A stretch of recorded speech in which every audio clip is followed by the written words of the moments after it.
Hello students, আমার চ্যানেলে তোমাদেরকে স্বাগত। এখন আমি তোমাদের সামনে শুরু করব 2026 মাধ্যমিক পরীক্ষার্থীদের জন্য ক্লাস। আমার এই চ্যানেল থেকে তোমরা ইতিহাস, ভূগোল, ইংরেজি এবং বাংলা এই 4টে সাবজেক্টের ভিডিও পাবে। ভিডিওটা অবশ্যই প্রথম থেকে শেষ পর্যন্ত দেখবে।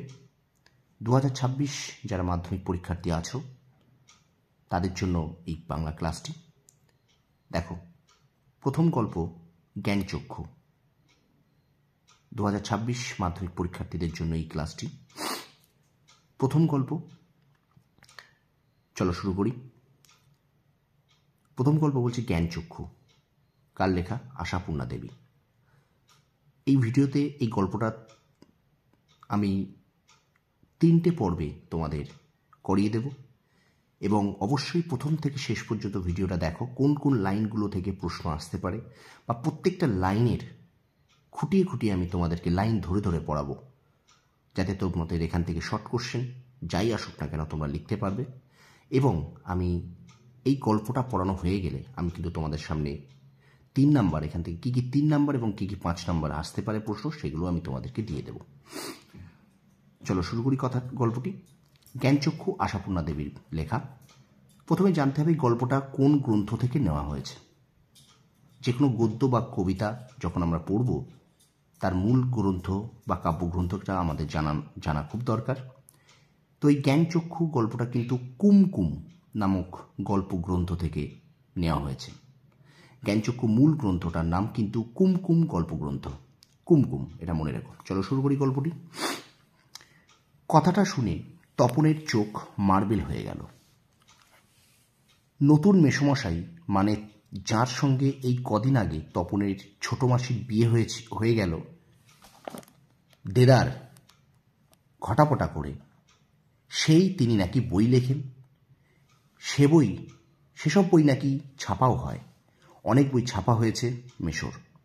তাহলে দেখো, কথাটা শুনে তপনের চোখ মার্বেল হয়ে গেল। মার্বেল অর্থাৎ গুলি, অর্থাৎ কোনো কিছু শুনে ও হয়তো অবাক হয়ে গেছে। কোনো একটা কথা চলছিল, হয়তো কথা, কি কথা? কথাটা কিন্তু তপনের নতুন মেসোমশাই নাকি লেখক। ঠিক আছে, পরীক্ষক যখন তোমাদেরকে প্রশ্ন করেন, তারা কিন্তু জানতে চান, তারা বুঝতে চান তুমি টেক্সটটা ঠিকঠাক পড়েছো কিনা। কিছু কিছু আনকমন লাইন থেকেও কিন্তু তারা কোটেশন তুলে প্রশ্ন দিয়ে থাকেন। তো সুতরাং খুব স্মুথলি, খুব ধীরে ধীরে বড়, এখনও তোমাদের সামনে প্রচুর সময় আছে। সবে শুরু হয়েছে তোমাদের ক্লাস 10-এর ক্লাসগুলো। তো চলো আমরা কন্টিনিউ করি। তো তখন আশ্চর্য হয়ে গেছে যে তার লেখক, তার মেশো নাকি বই লেখেন এবং তার এই বইগুলো কিছু নাকি ছাপাও হয়েছে। চলো, তার মানে তপনের নতুন মেসোমশাই একজন লেখক, সত্যিকার লেখক। অর্থাৎ লেখক সম্পর্কে ওর একটা ধারণা হয়তো ছিল, যে লেখকরা কেমন সে হয়তো জানতো না। তাই ও মনে করছে যে লেখক, সত্যিকারের লেখক। জলজ্যান্ত একজন লেখককে এত কাছ থেকে কখনো দেখেনি তপন। দেখা যায় তাই জানতো না লেখকরা যে তপনের বাবা, ছোট মামা বা মেজ কাকুর মতো মানুষ। এ বিষয়ে সন্দেহ ছিল তপনের। অর্থাৎ তপন হয়তো জানতো, মনে করতো যে লেখক হয়তো ভিন গ্রহের প্রাণী, একটা আশ্চর্য কোনো কিছু। লেখকও যে তপনের বাবার মতো, ছোট মামার মতো, মেজ কাকুর মতো মানুষ হতে পারে, এই বিষয়ে কিন্তু ওর যথেষ্ট সন্দেহ ছিল। অর্থাৎ ও কিন্তু বিস্ময় প্রকাশ করছে যে লেখক একজন মানুষ। কিন্তু নতুন মেশোকে দেখে জ্ঞানচক্ষু খুলে গেল তপনের। অ্যাকচুয়াল জ্ঞানচক্ষু মানেটা কি? জ্ঞানচক্ষু মানে হলো আমাদের দিব্য দৃষ্টি। আমরা যেটা ভুল করি, সেই ভুল থেকে আমাদের সঠিক পথে নিয়ে আসা, এটাই কিন্তু জ্ঞানচক্ষু। অর্থাৎ ভিতরের দৃষ্টি আমাদের খুলে যাওয়া, ভুলটাকে শুধরে নেওয়া। চলো শুরু করি, কন্টিনিউ করি ক্লাসটি। আশ্চর্য, কোথাও কিছু উল্টো পাল্টা নেই, অন্যরকম নেই, একেবারে নিছক মানুষ। সেই ওদের মতোই দাড়ি কামান, সিগারেট খান, খেতে বসি, আরে ব্যাস, এত কখনো খাওয়া যায় বলে অর্ধেক তুলিয়ে দেন। চানের সময় চান করেন এবং ঘুমের সময় ঘুমান। দেখো, এখান থেকে একটা লাইন কিন্তু আসতে পারে, আরে ব্যাস, এত কখনো খাওয়া যায়। এটি কার উক্তি? এটি কিন্তু তপনের ছোট মেশোর উক্তি। অর্থাৎ তপনের ছোট মেশো তার বাবা মেজো কাকু বা মামার মতো যে দাড়ি কামান, সিগারেট খান, খেতে বসে আরে প্লাস এত কখনো খাওয়া যায়, এই কথাগুলো যে এরাও মানুষের মতো বলে এবং লেখকও মানুষ, তার ছোট মেশো মানুষ, এগুলো যেন ওর কাছে একটা আশ্চর্য, অবাক করে দিচ্ছে। তাছাড়া ঠিক ছোট মামাদের মতোই খবরের কাগজ সব কথা নিয়ে প্রবলভাবে গল্প করেন, তর্ক করেন, আর শেষ পর্যন্ত এদেশের কিছু হবে না বলে সিনেমা দেখতে চলে যান কি বেড়াতে বেরোন সেজেগুজে।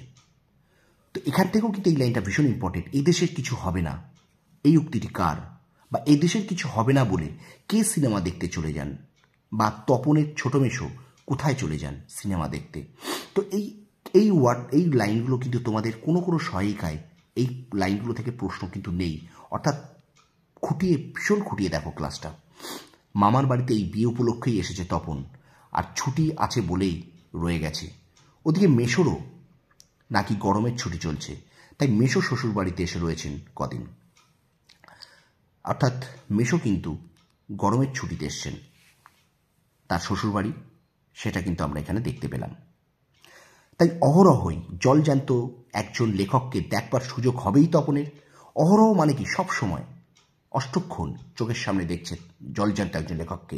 অর্থাৎ ওর বিষয়টা কিন্তু যাচ্ছে না যে ও কিন্তু এখনো ভাবছে যে লেখক একজন মানুষ এবং আমি তার সামনে দিয়ে সব সময় যাচ্ছি, ঘুরছি, বা সে আমার সঙ্গে আছে।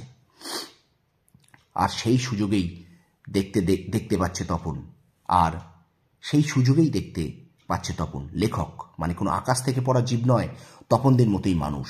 অর্থাৎ ও ভাবত ও হয়তো লেখক হয়তো এলিয়েন, লেখক হয়তো ভিন গ্রহের প্রাণী, কিন্তু তপন জানল যে তপনের ছোট মেশো ওর বাবা, কাকা, মামার মতোই একজন মানুষ। তিনিও সিগারেট খান, দাড়ি কামান, চান করেন, ঘুমান, অর্থাৎ তিনি একজন মানুষ। তবে তপনেরই বা লেখক হতে বাধা কি? মেসোমশাই কলেজের প্রফেসর, এখন ছুটি চলছে, তাই সেই সুযোগে শ্বশুর বাড়িতে রয়ে গেছেন কদিন, আর সেই সুযোগে দিব্যে একখানি দিবানিদ্রা দিচ্ছিলেন। ছোট মাসি সেই দিকেই ধাবিত হয়। দিবানিদ্রা মানে দিনের বেলা ঘুম, অর্থাৎ দুপুরবেলা হয়তো তপনের ছোট মেশো ঘুমাচ্ছিলেন এবং সেই দিকেই ছোট মাসি ধাবিত হচ্ছে। স্টুডেন্টস, এই পর্যন্ত গল্পটা আজ পড়লাম। তোমরা অবশ্যই এই গল্পটা ভালো করে পড়ো। আমি পরের ক্লাসে আবার গল্পটা স্টার্ট করবো, এখান থেকে স্টার্ট করব। তোমরা মন দিয়ে গল্পটা খুঁটিয়ে পড়ো এবং অবশ্যই আমার চ্যানেলটা সাবস্ক্রাইব করো।